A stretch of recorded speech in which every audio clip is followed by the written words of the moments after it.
It says here we should work in teams. Who wants to be my spotter? I don't think you should be doing too much gambling tonight, Alan. Gambling?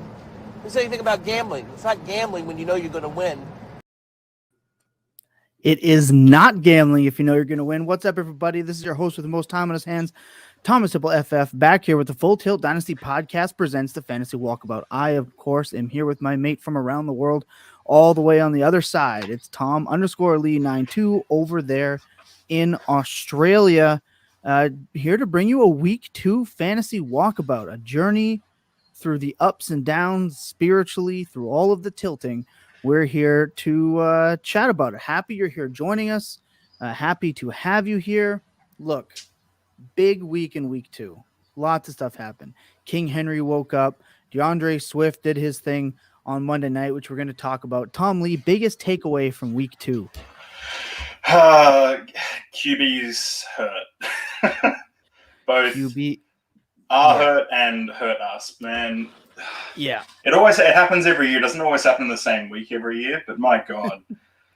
You just have lineup after lineup derailed by either facing them or having them, because Jesus. But, I mean, there were a couple weeks in a row, and we had Fitzpatrick the other in Week 1 go down early. Got Matty B here. He's hanging out, chilling with us. Let's fucking go. That's right. Hollywood Titan, my man. My boy, Dilly to you too, sir. Look, we've been doing giveaways here the last little while. Now that I finally have the cards in my possession, we can give away a few more, but I want to kick off today's show with this guy here. This was the Jalen Hurts rookie card giveaway. This was won by @CoachCraigSports. Look, it was real easy to win. All you had to do was follow myself and Tom Lee on the Bird app and tell us why you were the biggest Jalen Hurts fan. And guess what? Coach Craig did that. And I can't wait to ship that out to him, man. We're going to get in touch with you. We're going to hook up.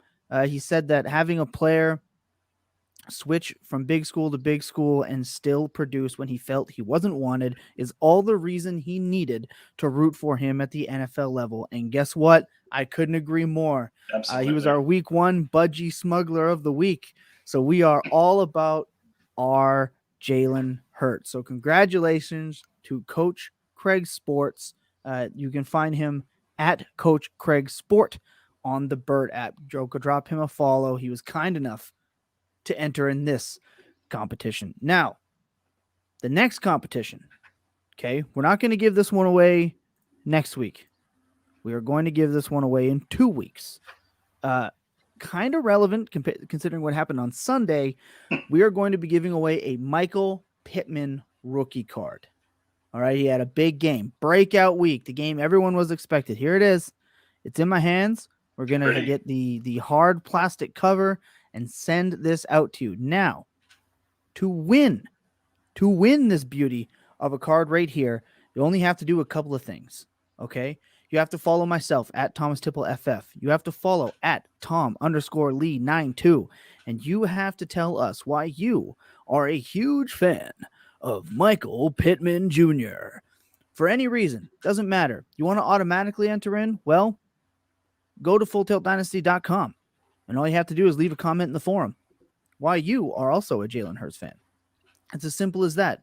Few less steps. Go to fulltiltdynasty.com, drop a comment in the forum. We're going to take that and add it to the list of entries. Whew, now that we got that out of the way. Pumped it. I mean, I always love doing that. I love it. I love doing these giveaways. And as we get through these cards, we're going to move into other things. Jerseys, we could be doing some helmets. You never know what's going on. Some promo codes, some gift cards. You never know. But we're going to start here and we're going to move forward. Look, if you did not catch all the games over the week, you can go to Spotify, iTunes, wherever you find the Full Tilt Dynasty podcast, if you haven't already, and go have a listen to Big Billy FF's breakdown of week 2. It's real short. It's under 20 minutes. Gives you all the info that you need real right quick. All right? Look, Tom Lee, every week there's a lot of news.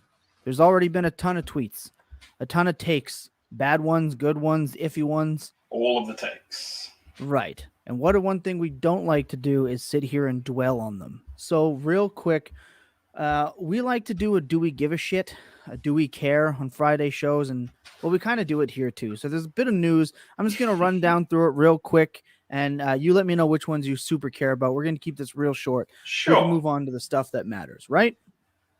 All right. Tyrod Taylor out Thursday. Davis Mills is starting. Big Ben, Peck, Deontay Johnson, banged up. Darrell Henderson, Tua, and Amari Cooper all have bruised ribs, and Andy Dalton is out, but yet somehow still the starter when healthy. Yeah. Which one of these do you really care about? Or if you care about all of them, give me a good minute on each one. Tyrod, it's sad because he was actually kind of usable, especially in Superflex leagues, which is what we play. Right. Yeah, I mean, it's sad to like that Houston offense was fun to watch and has been rolling along, and it's really sort of put a dampener on our upcoming Thursday night walkthrough. But, Davis Mills showed a little bit, mainly showed it to the opposition defense, but we'll see how he goes with his first full start on Thursday. Big Ben, haven't heard much news about it. Deontay, he avoided major injury, which is a takeaway.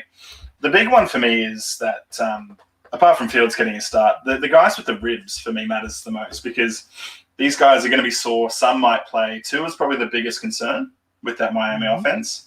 You don't want to have to roll out Jacoby Brissett, man. You know what, Jacoby Brissett, you don't really want any of the pass catchers. I know Will Fuller comes back in this week, in theory, or should. But I mean, that whole offense, apart from probably Gaskins, is a bit of a fade this week if Tua's out. Even with Gaskin, I'm probably fading the offense. I want a running back on a team whose offense is going to do well. We're going to talk about one later for sure. But, I think the whole Miami team there's a giant red flag on the whole thing right now. It sucks because there was a lot of hope, but I'm pumping the brakes on all of it. Yeah. Worried about Brandon Cooks with Davis Mills? Are you happy with his target share enough? You think it'll be okay? I think it'll be okay. I mean, Nico Collins is out too, so he's just been placed on IR. So there's not really much else to throw at. We tracked down. We mentioned week 1 of the season that Pharaoh Cooper was a tight end for a team and we didn't know who. Turned out it was the Houston Texans. Yes, it was. So he may become relevant again and might be something to watch. But that offense, I don't know what's going to happen. We're going to get to the preview later on. But I'm happy to play Cooks, but I think there's other streamable flexes this week you could play. But there's nothing wrong with playing Cooks this week. Right. I think the only thing that we know for sure in Houston is that for some reason, Mark Ingram will get like 20 carries for no reason, no matter the game script. Yeah, it's just destined. Look, that's kind of it. Obviously, you want to play Fields. Excited. I was a little worried about Allen Robinson last week, but I'm going to give him another week before I start hitting the panic button and bailing on Billy's boy A-Rob for sure. Look, that was... Do we care? We're going to take a quick second. When we come back, we're going to, do our Aussie wave for our wavy player of the week. And we're going to do shits me to tears real quick. So sit tight, hang in there. When we come back, we're going to get on a few more of these hot button topics before we move on to the meat of the whole thing.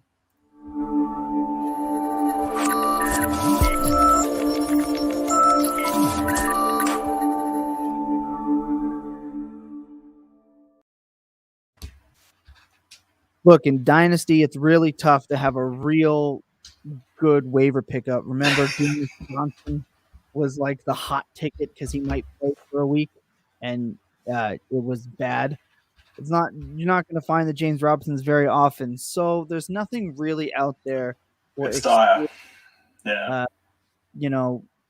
Dynasty players in moderate to deep benches, even short ones, right, for leagues that have been around for a couple of years, because for the most part, your league mates scoop everyone up. However, the news that Jarvis Landry is out for a while. Odell Beckham's coming back from being healthy. Donovan Peoples-Jones has looked okay.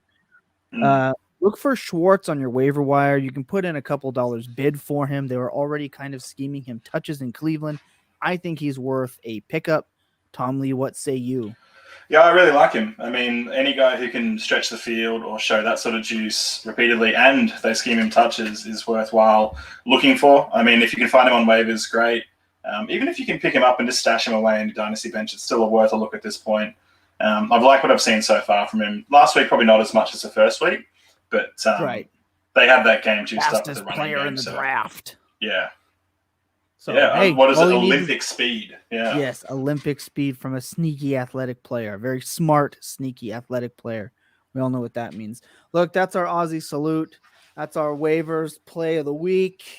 So a salute to everyone there. Go and get yourself some Schwartz. And look, there's something that drives us nuts at least once a week. I mean, we're the Full Tilt Dynasty podcast for a reason. We created a whole network based on us tilting our faces off. And a lot of the time it was because someone or something or whatever had happened that set us off the rails in our group chats, our DMs with one another. And look, we're here to break it down for you.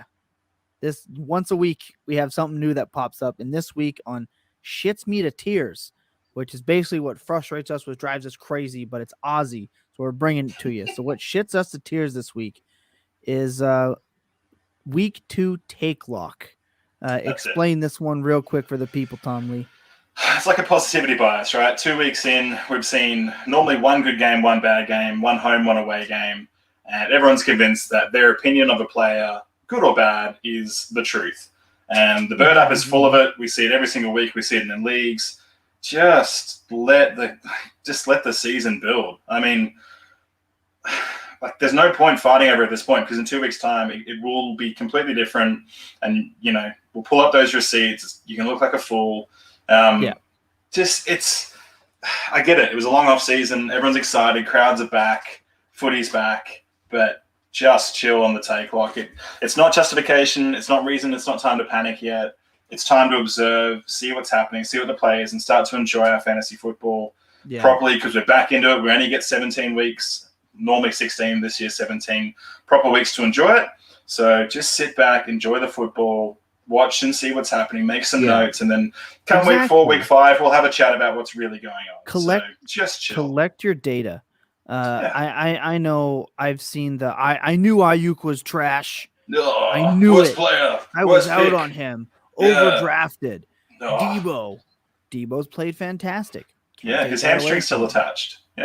Don't know what's going on with Ayuk right now, but you're bailing at 2 weeks after what you saw.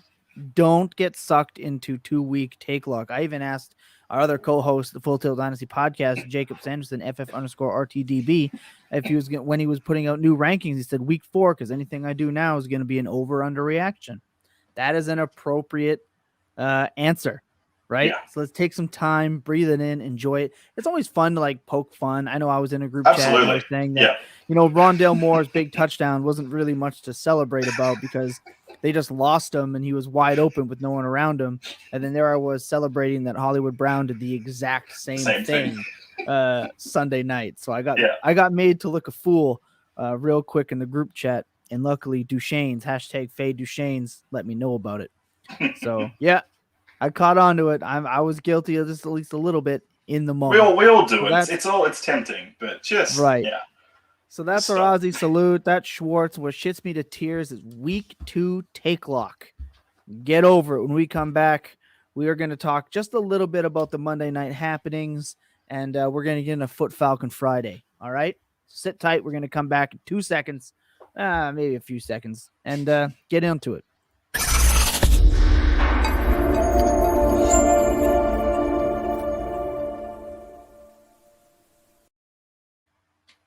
The Monday night game had lots happening. Aaron Jones went out there and absolutely obliterated.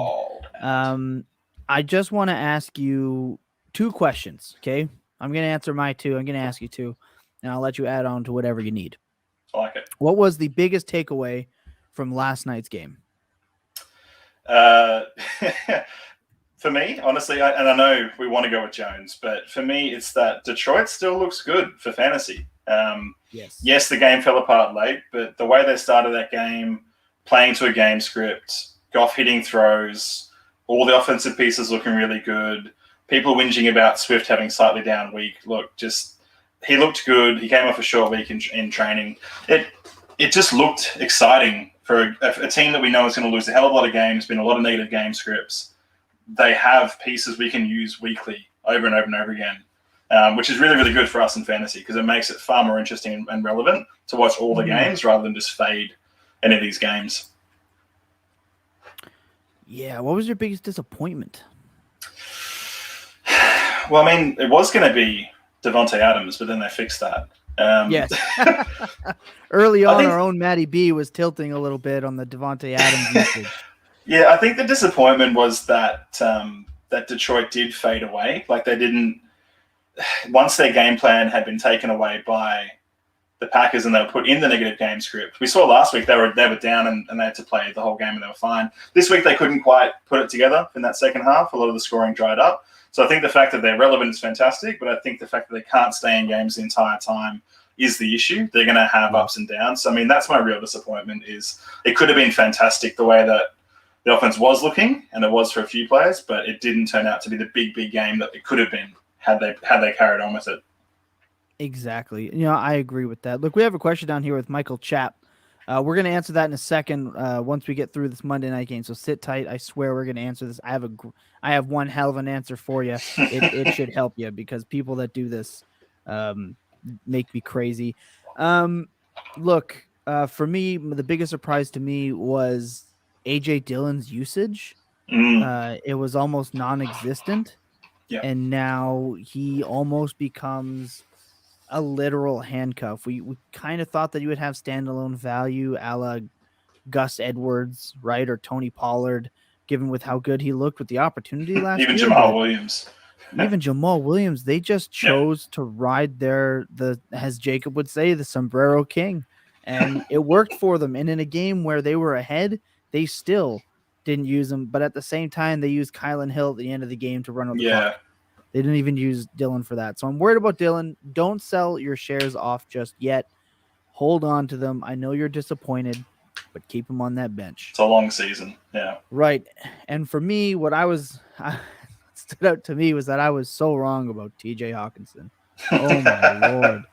That guy is going to ball out all season. And if you were one of the people that were right about him, congratulations, because man, he looks like he's going to overtake George Kittle in that top 4. It looks unbelievable for him right now. Targets, ability, that touchdown in the corner. Give me a break. That was so unbelievable. Nice. He looks like he does look like a Canadian who plays a lot of hockey though, with the hair and everything. He's a big boy with a big lot of hair. Yeah. Yeah, he's got a sick flow, bro. Okay, so we're gonna get to Michael Chap's question here before we move on to Foot Falcon Friday. Hey guys, I'm in a PPR league, not Dynasty, and this guy has Mahomes and Lamar Jackson with Lamar on the bench. It's a really dumb decision on his part. And I offered Herbert and Gaskin/Sutton, one of these. He wants a higher return, and I don't know if I'm willing to budge since Lamar is rotting on his bench and Herbert had more points last year. Any thoughts? Yes. Forget that dude. It's a one quarterback league from what it looks like. You only need one quarterback on your roster, realistically. Yeah. You have a fine one in Herbert. That means you probably paid less than what he would have had to have paid for his. Which means the rest of your pieces should be better. If you watched that Dallas game, he looked like an absolute superstar. Hold on to him. Just use him. Look, I love Lamar Jackson. I am the Ravens not so biased fan here. But yeah, you're in a good situation there, mate. Don't look at the game Sutton had last week alone. It was unbelievable. 254 air yards. That guy's going to be mass targeted. He kept Lamar as a keeper and then drafted Mahomes with the first pick in the 3rd round. No, forget him, dude. You it seems like you're already light years ahead of him in management positions. You kept a quarterback in a 1 quarterback league, which is rough, and then drafted another one. You're already way ahead, mate. Just stay the course. So I love this in I love this in redraft leagues, right? If they've got a great quarterback on their bench, it means it's not on anyone else's team and it's not on their roster. So you've already got an advantage by not playing them week in, week out. You want them to stay on their bench. As soon as Jackson gets traded to someone else's team, all of a sudden the opposition become far more difficult to play. So it's actually a better thing. Keep your depth, keep your player, keep Lamar on his bench, and it's a positional advantage across the board. You've taken one of the top 10 quarterbacks out of play, making the rest of the field a little bit easier to beat, which is good. Right. And it's not like it's a super flex where you need 2 quarterbacks or end up in a situation where your second quarterback is Fitzpatrick and now you don't have one. Yeah. You're better off holding on to Herbert, who's going to play well and play well enough. You can make up the gap in points and talents that Lamar Jackson would likely bring you, even though I think he's on path to be the QB 1 or 2. With Kyler it's not enough to create a positional difference. Yeah. Right. It's not going to be enough. It feels like he's cock blocking the whole league. Yeah. Look, he kind of is, but it's at his own fault. It's his fault. Yeah. You got your hot partner. Be happy. Yeah, he could have picked a different player at that 3 spot. First pick in the 3rd round. Unbelievable. Bad call. Silly. Sorry for that, dude. A great question. I like that. Because it is tilting to see such a good player sitting there and you think, oh, maybe I can go and get that player and use them better. But yeah, if you think it through from a league point of view and the way that you're playing your own strategy, you've already got it in a position you need it to be, which is good. You took Patrick Mahomes and you could have a guy, someone like, let's say, just for example, a Tyler Lockett or someone Swift. To that extent, right? Yeah, in the 3rd, keeper, I doubt Swift is out there. Fair. But I'm just saying there are players that fall that are significantly more valuable than another quarterback. Whoever let Mahomes go, let him go for a reason. That person seems to be the smart one. So thanks for the question, Michael. We appreciate you, mate.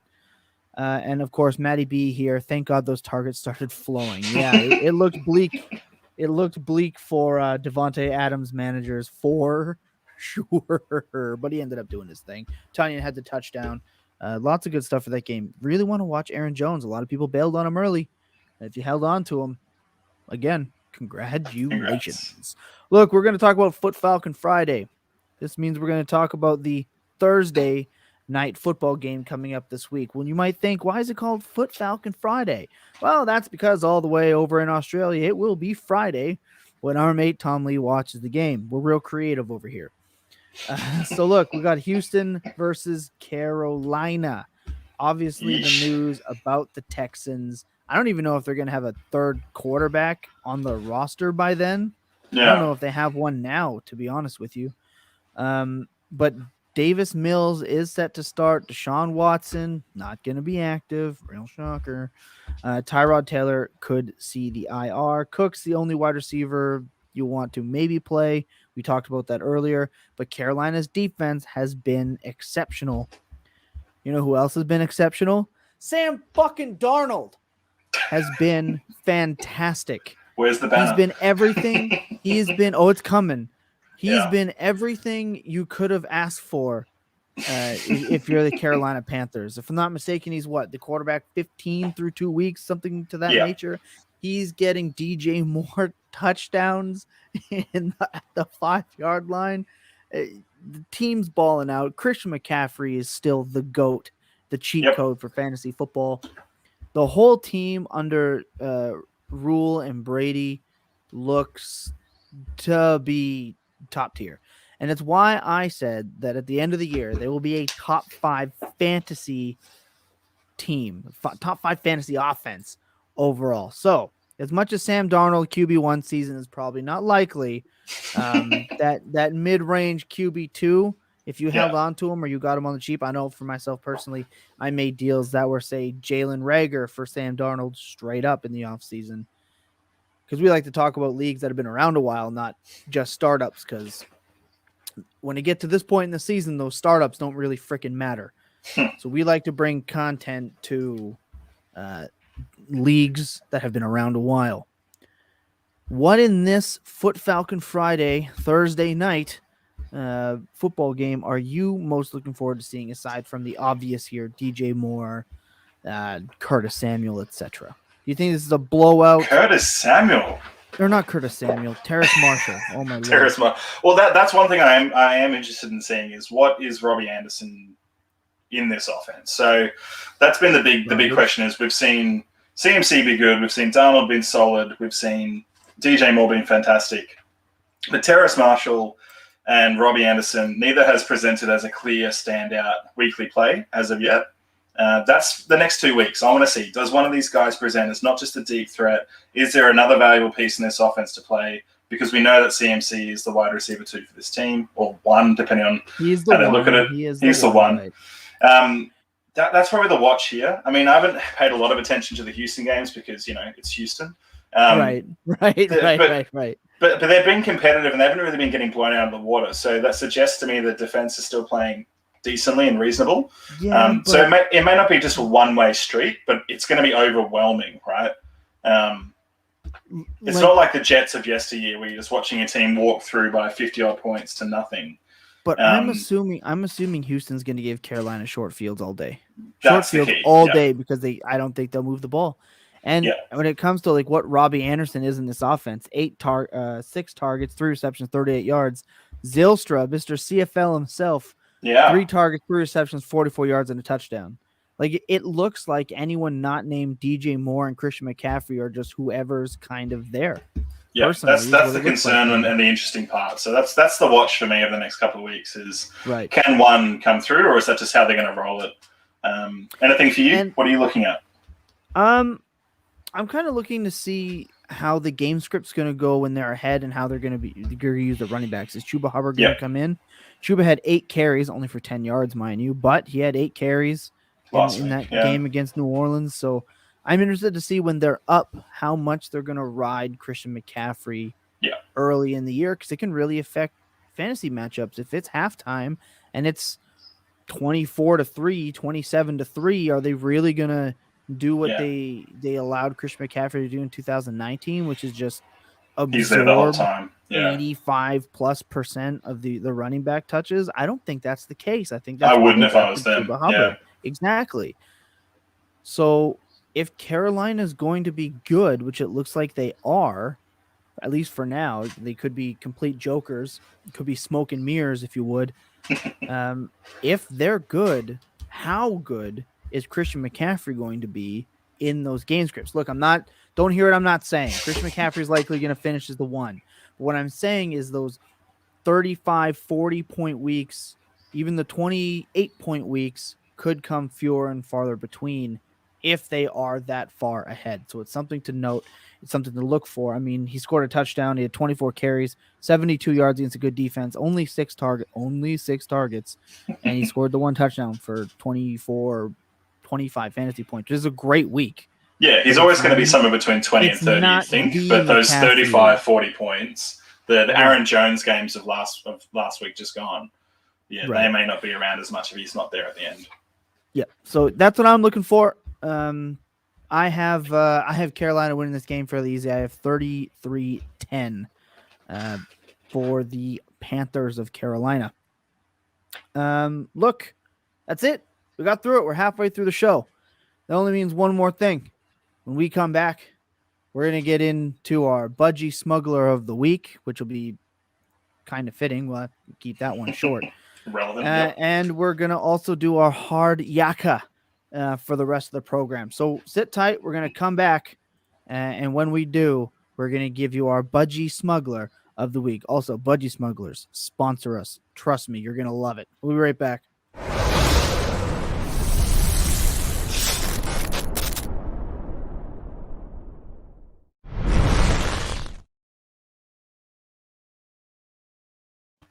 All right, we're back. I've been looking for this opportunity since we came up with this idea. If you don't know what a Budgie Smuggler is, you're doing yourself a disservice. Well, yeah. You're doing yourself. You're doing the world a favor, but you're doing yourself a disservice. You're doing the world a disservice because the world deserves to see you at your most confident, and no one can be not inconfident, whatever. You can't when you're wearing a budgie smuggler. All right. Skies out, thighs out, Tom. Skies out, thighs out. Exactly. Skies out, thighs out. And our budgie smuggler of the week, the player we think is going to pack that extra heat when he's on the beach, strutting his stuff, letting the world see how confident he is that he's going to absolutely crush it out there. It's Sam Darnold. Look, the last 2 weeks we've had Jalen Hurts and Taylor Heineke. Both came through. So we're counting on Sammy D here to tan his skin. Put those smugglers on and strut his stuff, huh? Exactly. He's going to put the budgies on. He's going to get a tan as much as he's allowed to. And go out there Thursday night and put on a show. I really think so. I think 300 yards. This could be a 3-touchdown game for him. I think he's going to turn it up. He's our budgie smuggler of the week. Anything you want to add before we move on? No, we just need graphics from now on of these players in budgie smugglers. Okay, with a sponsorship, because this is going to be some fun. I can't hold myself together much longer in these segments because you are very enthusiastic about budgies and smuggling them. Look, I have emailed budgie smugglers. I am waiting for a reply. I will send a new email every week until they get back to me. You, the people, tweet at budgie smugglers and let them know that they check them out. Go check out budgiesmugglers.com. Have a look. And you need to tell them that they need to be sponsoring the Fantasy Walkabout because fuck is it hilarious. Okay.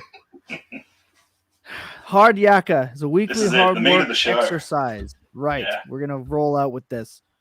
Hard Yaka is our weekly hard work process. This is the tough decisions, what we really need to talk about. And we're going to switch it up a bit this week. We're going to get in some top 12 conversation if we can fit it in. But right now, there are two things that I want to cover, right? I want to talk about a wide receiver, Tom Lee. Wide receiver who's really fitting with the colors that we have for this program. Some would say wide receiver, Tom. A wide receiver that I'm very, very disappointed in, to say the least. This is a guy who was looked for on the Bird app as being, or looked to as potentially being the wide receiver 1 on the year. People were mad that we didn't have him. Not we, because you are a huge fanatic of this player. But people were kind of upset with us that we didn't have him higher, ranked a little bit higher. And look, it's Calvin Ridley. Yeah. Right? Calvin Ridley.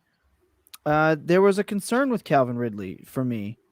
Oh, before we continue, Zachary is in here with another question. I'm going to try to pronounce his last name. We're probably going to fuck it up. Zachary. Chirinkin? Yeah, okay. I got offered Antonio Gibson and Corey Davis for DeAndre Hopkins in a PPR league. Should I pull the trigger? Yes. As fast as you can.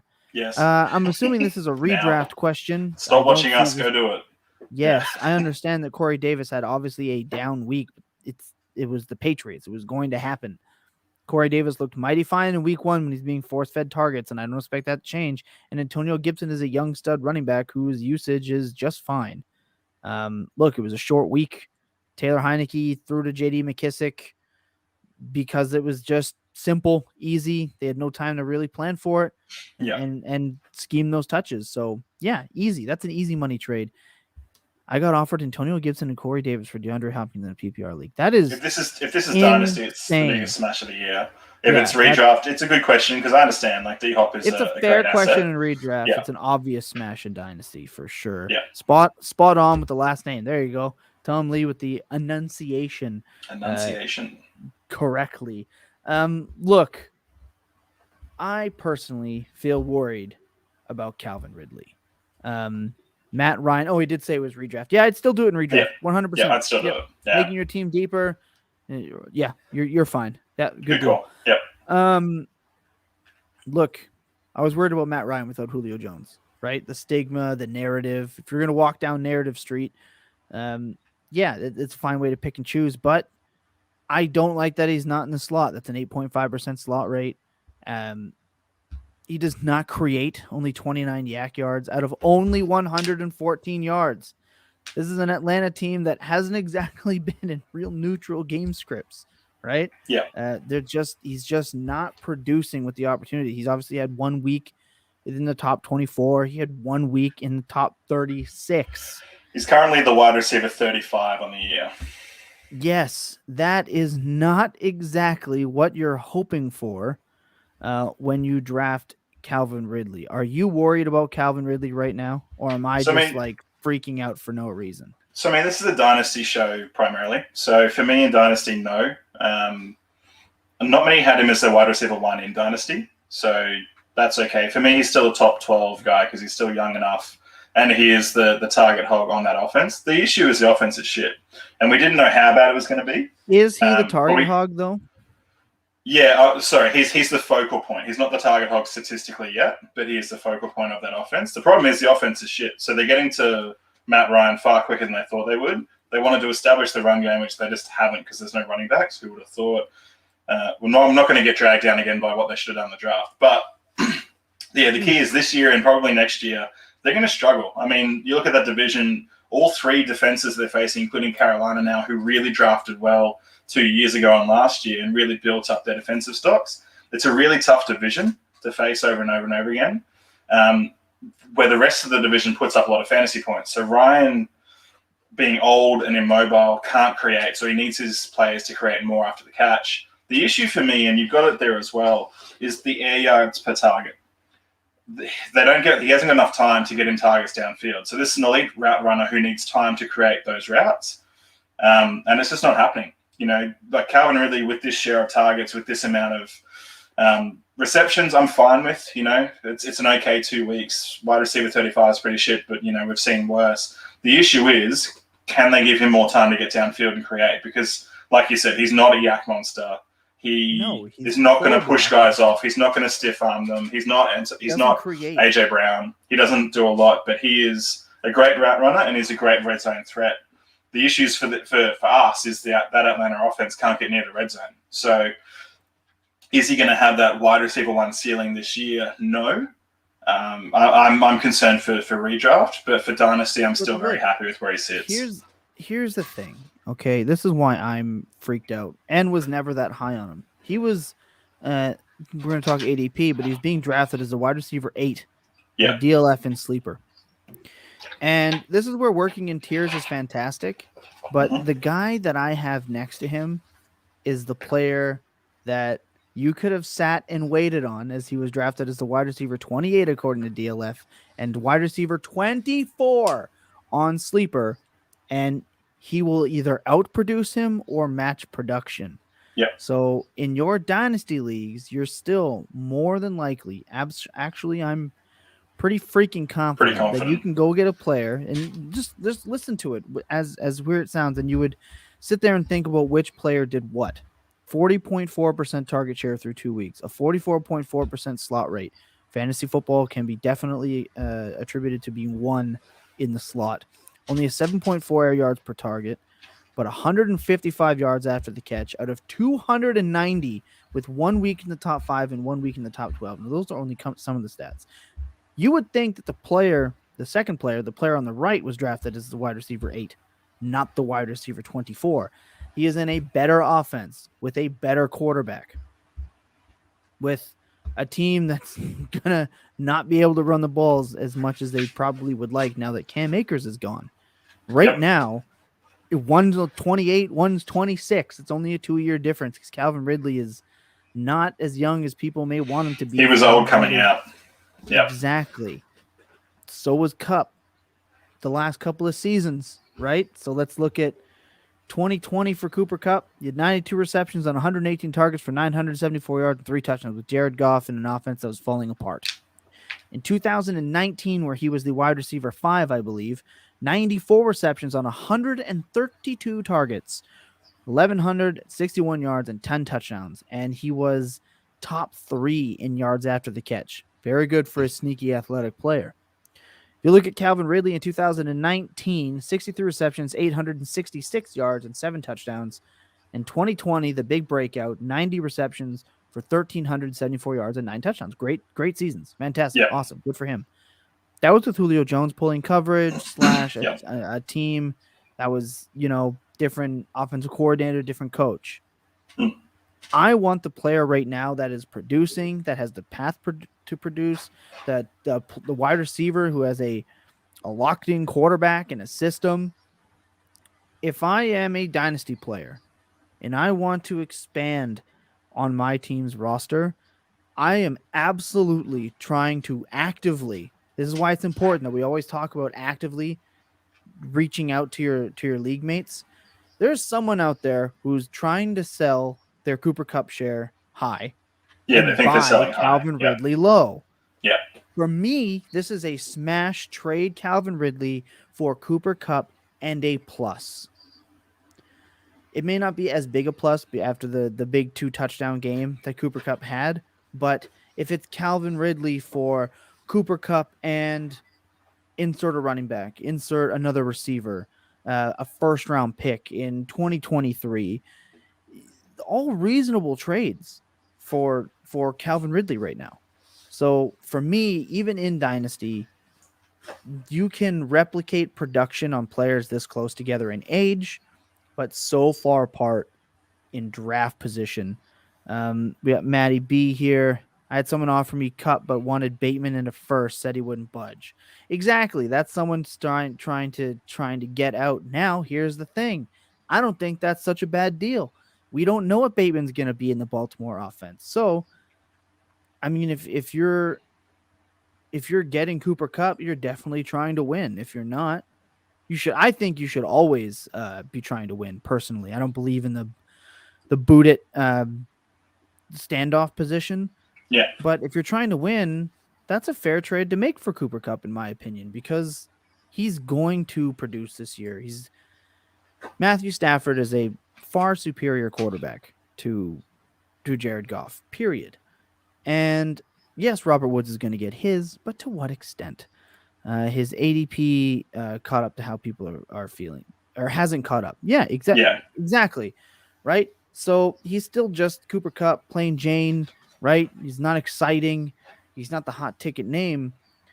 But for you, Tom Lee, are you willing to move your Calvin Ridley for a Cooper Kupp and a plus right now, taking your Atlanta Falcons bias out of it? It was a great. So I mean, when you posed this, and when we were in the Slack having a chat earlier, but when you posed this, it was an interesting thought process. This is why we do the hard yakka. This is why we do these thought processes, because it's about making the most amount of value out of your roster. For me, it's selling low on Ridley, which is the issue. So will he improve? I expect him to be consistent enough that people will go, okay, he's still a decent player. So it'd be like a little bit of reverse take lock, overreacting to the first 2 weeks. The interesting one for me is Kupp. So we all had Kupp and Woods a little bit further out in their ranks than they probably should have been, but it was because we didn't know what was going to happen when Stafford came in. And with Akers having now gone down, there's like an over-reliance on Kupp as that everything man. So the ones I want to watch over the next 2 weeks is I'm not rushing to sell or buy just yet, but if you can get Cooper Kupp for a first, do it. I like that. That was something I probably wouldn't have said in the offseason because I didn't know it was going to happen. But Kupp for a first is right now where I'd have the absolutely buy, bring him onto your team. He's more value than not, right? That's where my mindset shifted. For Ridley, go on. I don't think I'm trading Cooper Kupp for a first-round pick this year. So that's the question. So, I mean, if you can get it, cool. But I think you're right. I think the performance in the first 2 weeks has probably pushed him to I'd rather keep him and use the production than the first. You'd have to find the right situation where someone thinks this 28-year-old is too old for my rebuild team. You'd need the perfect scenario to switch it, right? Right. So it's not likely to happen. The big watch for me is on his yak yards because Cooper Kupp was good. He was good after the catch before his ACL. He lost that a little bit last year. I think that was the offense. It seems to be back now, right? So he looks good and open. In 2019, he was one of the best. He came out of the gates as the wide receiver 4 in, I think it was 2020 or 2019. It's one of the 2 years. But But through the first 8 weeks, he was the wide receiver 4. And then the offense changed slightly. They started looking at 2 tight end sets, and it put him against different types of coverage. It was really, really strange. Their offensive line was shit, and he became a glorified blocker. Yeah. Right, but if you look at their offense now, they had Everett at the time. Now he's gone, and Tyler horrific human Higbee is a jag, and it's obvious that Cooper Kupp is Sean McVay's red zone target, and you're going to give Matthew Stafford a very good red zone target, big body with capable hands. There's can no get way open, he doesn't great score hands, at least good 10 after the touchdowns. catch. Yeah, Cooper so Kupp could lead the league in touchdowns this year, and no one would be like, I think the watch for me is to take the shine off the 2 massive boom weeks. I want to see that. It's like you said, it's too hard to buy him right now because you've only seen 2 of the best wide receiver weeks across the whole competition. So I'm not saying the window is closed to buy Kupp, but I like the idea of use a higher name player, like Maddie said before in the comments, where the ADP hasn't caught up to what's happening. Try to capitalize on that. I like the process of it. But for me, with Ridley, I'm not selling right now because it looks too low. I need his value to come back up or just to sit in my team. But it's too low for a guy who could easily, again, replicate his production over the next couple of years. Yeah. We don't know what's going to happen post Matt Ryan, and we've seen what is happening with Matt Ryan. Yeah. So we don't know, and Matt Ryan's locked in, if I'm not mistaken, next year. Yeah, so he's still a lot of money next year. You're kind of going to get the same bullshit from Matt Ryan, who's going to probably further decline from where he is now. Yep. So I want out of Calvin Ridley because by the time he could hit that, I think he's already had his best season, most likely, if the team stays the way that it has.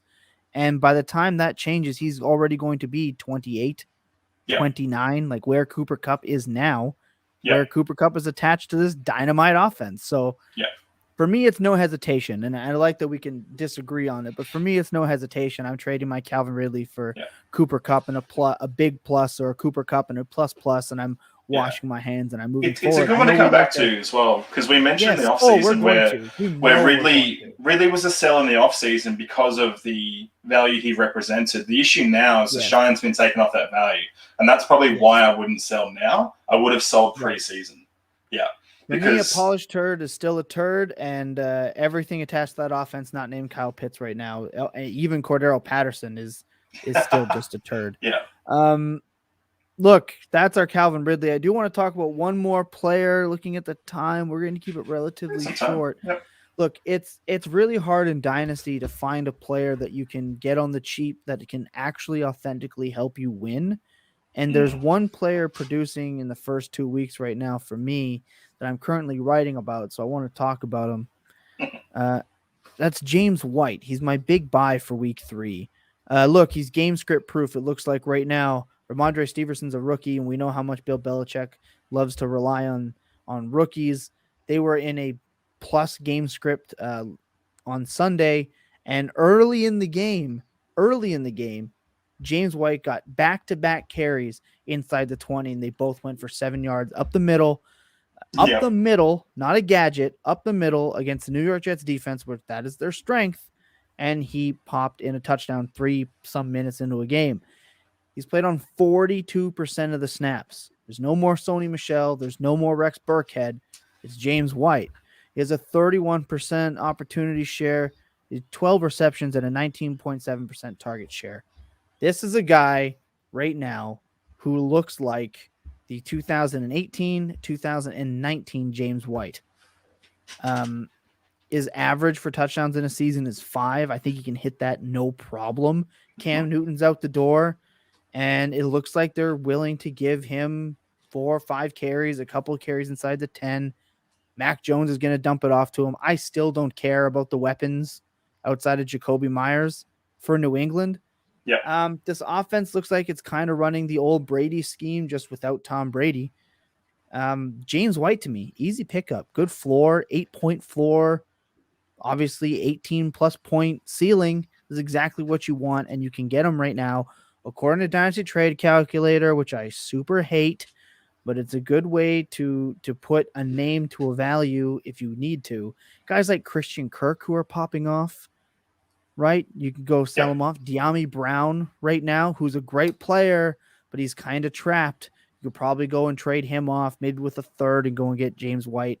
and help extend your roster and help you win through some games through injuries and flexes. If it's me, I would easily trade a De'Ami Brown for a James White right now. His usage is great. It's fantastic. De'Ami Brown is a good player. Don't know what he's going to be. Give me a guy who's projected right now for 112 or 110 to 115 targets. I want that guy on an offense that's going to score points. And it looks like, an offense that they're going to be willing to give him some extra touches. What about you? What say you, Tom Lee? I like it. So, running back 24 on the year so far. Like you said, 12 receptions from 13 targets. Mac Jones is accurate. We know this. The game plan is designed to move the chains. The volume for all the receivers outside of White, it's a little inconsistent. They'll take the odd shot, but I think the more and more that the more and more they get confidence with Jones in that offense, the more shots they'll start to take throughout the year. But yes. White is the chain mover. He is the check down. He's the best friend of the quarterback, the guy in the back pocket who can be lent on, and was for a long period of time. And then Cam Newton came in and said, well, I'm that guy. And then they said, no, you're not. We're going to go back to the old system, which worked. Exactly. Because we know that once it gets cold up at Gillette Stadium, we need someone who's got good hands, who can keep moving at 5-10 yards all the time, get 6 to 8 receptions for the game and possibly a touchdown. That's perfect. If you can buy that as a proper win now piece, it's not sexy. No one's starting James White right now, apart from me in one of my rebuild leagues. No one's starting him. He's sitting there on the bench, but he's heavily usable. You're going to need running back depth with a guy who gets his production in a different way from a quarterback who loves using these sort of pieces. It is a perfect buy piece right now. You don't need to overpay, but at the same time, just have a look. Again, we talked about communication. Go and ask. Go and talk to the James White owner. See if you can get him as a throw-in piece as well. You might just be swapping around 2 pieces. He's probably not a big enough piece to use in a trade, like he said before, with the Ridley and Kupp argument. But at the same time, if you can get a throw-in piece like James White, even just swapping picks around, swap a second and a third and add James White, things like that get people going, I'm building. It's easy enough just to let this player go because I won't need him next year. And all of a sudden you have a piece that could possibly make a difference later on in the year. He looks really, really good. He looks back, like you said, back to what he was before. Yeah. Yep. And he's not even 30, right? No. He's not 30 yet. And he's not getting banged up, like you said, a few runs. Yeah. But he's not going to be used 20 times a game up the middle. And he made those dudes miss at the goal line. It wasn't he's been a good running back for years. Part the Red Sea, in our background here. He made some people miss. So definitely take the shot right now. Go and get yourself some James White. Secure yourself some running back depth. Injuries have been gnarly. 17-week season. He's going to come in handy. So that's my tip. That's my player. Look, every week we partner up with a great group of guys at What's the Spread. And the guys at What's the Spread like to give us a little bit of help in betting for the Big Ten. Now, unfortunately for Andy, it was rough for that poor man again this week. Not again. Here again. So here with the just under 2-minute spread, we have the guys from What's the Spread going to come drop some college football reaction from their picks from the Friday show. So sit tight. We're going to see you in about a minute or so. Enjoy the guys from What's the Spread. This is What's the Spread. It's the 2-minute drill presented by Full Tilt Dynasty Podcast Network. I'm Dan Starr. Joining me, we got Andy Starr. Last week, we gave you some good bets to bet on. I gave you Cincinnati favored by 4. It was my lead pipe lock of the week. They got off to a little rough start early on, but the Bearcats, after going down 14-0, outscored the Hoosiers 38-10 to close out the game. And just like I told you, there was no way Penix Jr. to throw his way to a victory or cover the spread, and he did not, giving up 3 interceptions and some costly ones late. Bearcats roll. Andy, what do you got? Yeah, I gave you Colorado -3 at home taking on Minnesota Golden Gophers. Not only did they not win that game, they lost that game 30-0. So, yeah, I don't know what else to tell you other than I'm sorry. And it just reminds me of an episode of Seinfeld where George Costanza decides to do everything the opposite of what he would normally do. and maybe that's what people should do for me moving forward. But I'm going to try again next week. Like I said, it couldn't have gone worse this time around, but we'll see what happens next week. So hammer my picks, fade Andy. Fade Andy, hashtag fade Andy. Nothing wrong with that. There we go. You can follow us at DStar18 and at AStarFF. We're going to have our lead pipes locks coming up at the end of the week. This is What's the Spread? Oh, fucking Andy, yo. How happy was Dan? What have you got, Andy? Yeah, exactly. He knew it was coming.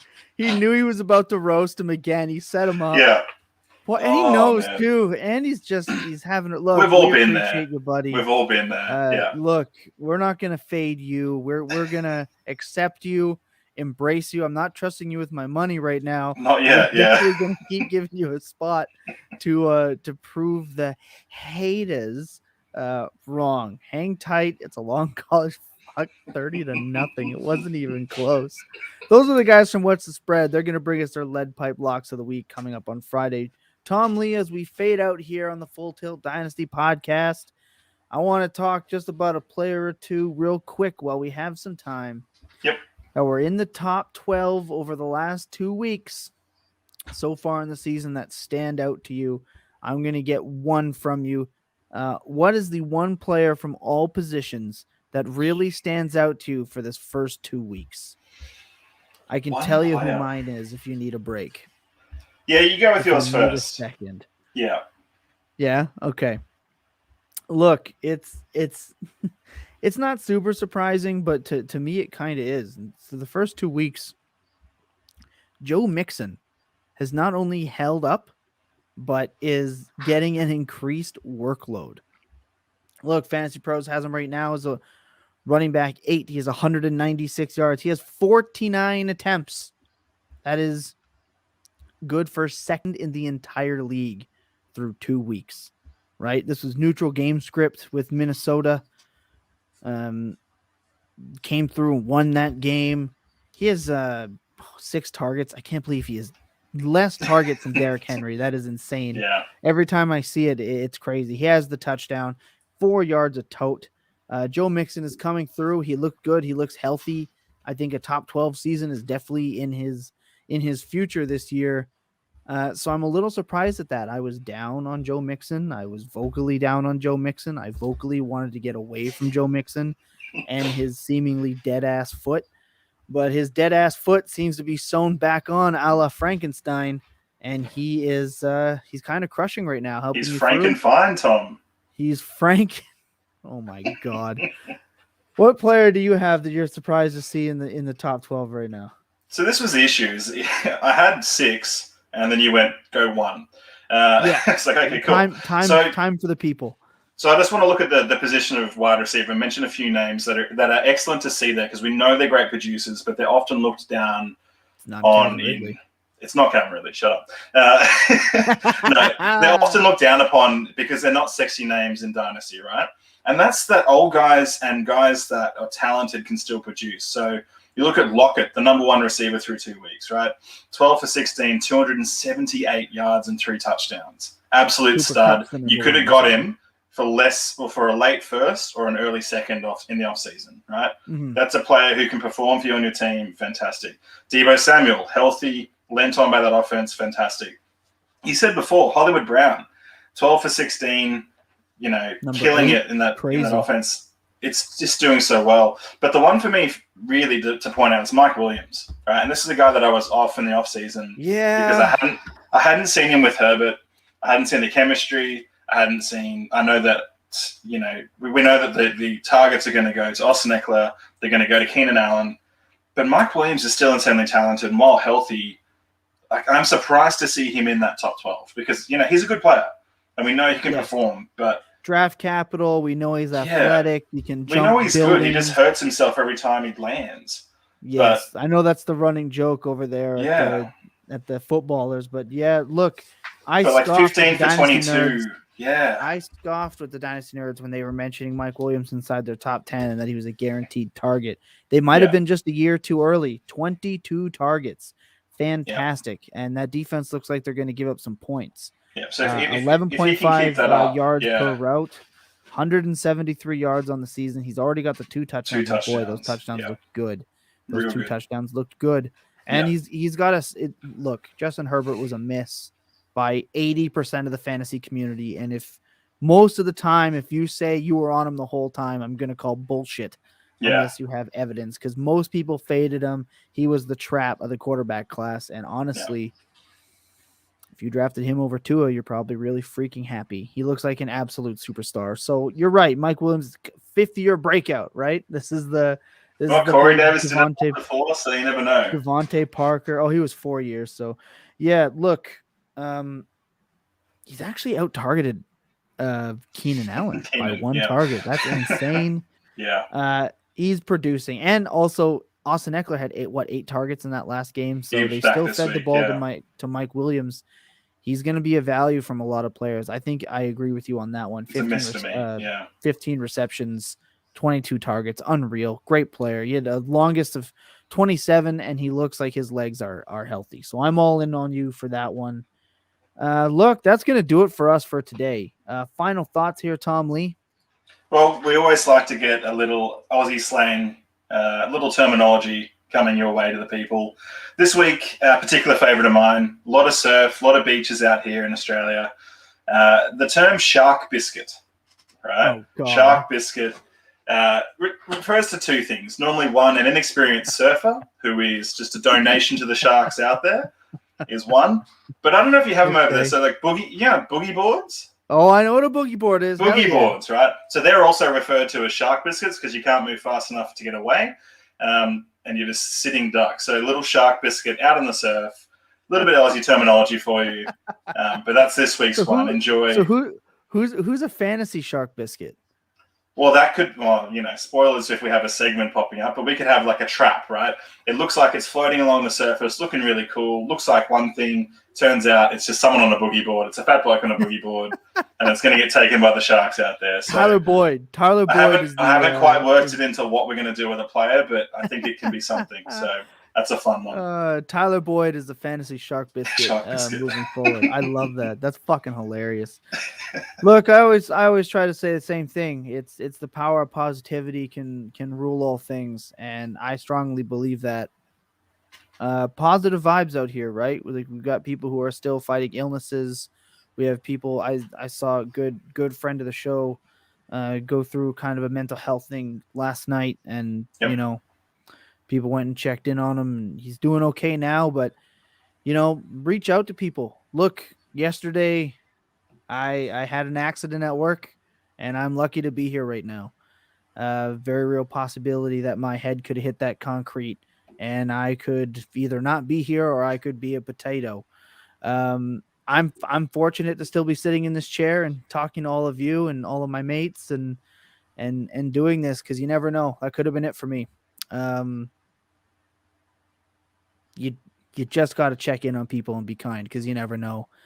Stay out of that take lock. Tell your loved ones that you appreciate them. Remember that clear eyes and full hearts can't lose, and that the best days are spent tilting. Thanks for hanging out with us, everyone. Appreciate everyone in the chat. Make sure to get in touch for the Michael Pittman Jr. Giveaway. Good night, everyone. Stay safe and be well.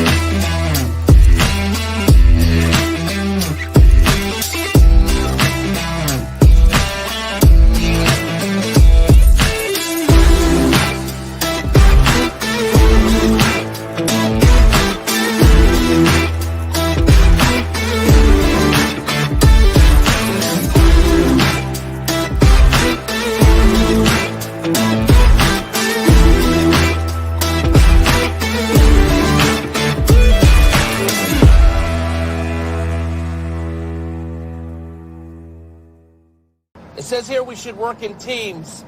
Who wants to be my spotter? I don't think you should be doing too much gambling tonight, Alan. Gambling? Who said anything about gambling? It's not gambling when you know you're going to win.